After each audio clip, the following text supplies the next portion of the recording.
ogyahay dadka dilaya inay yihiin niman dawladda ka socdo oo wata dharka ciidamada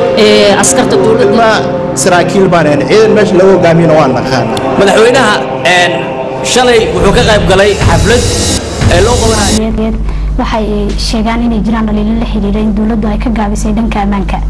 sidoo kalena waxaa jira dagaalo ka soo cusboonaaday qaybo ka mid ah gobolada wadanka Soomaaliya oo la sheegay inay ku leeyihiin ciidamo ka tirsan dawladda Soomaaliya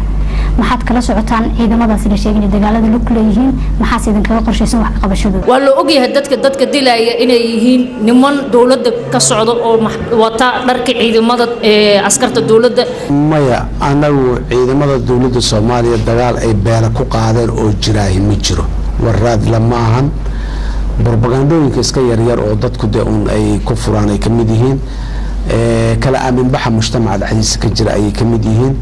laakiin dawladdaani ciidankaas aan sheegayno oo juudaas u galnay inuu inta baxo dadka Soomaalida oo laayo oo dib u geystay marna kamid ma aha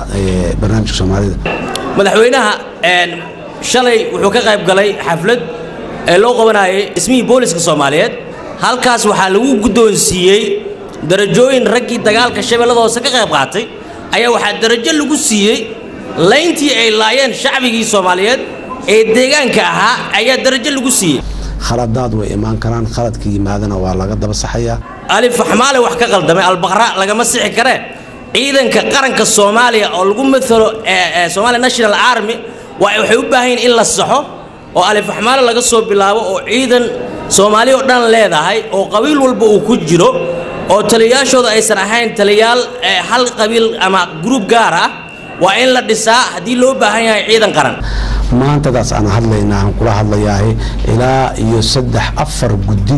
oo wasaaradda gaashaandhigga iyo taliska ciidanka tirsan ayaa gobolada dalka dhan ku maqan anagu ilma saraakiil baan ciidan meesha lagu hogaamiyana waan naqaana marka reality loo hadlo taliyaha ciidamada waa madaxweynaha dhibka dhacayna amarka meesha uu ka fulayna waa la yaqaanaa oo saraakiisha dhan waa yaqaanaan haddii waxa daacad laga yahay waa in madaxweynaha uu soo qabtaa uu soo xiraa saraakiisha hogaaminaysay dagaalka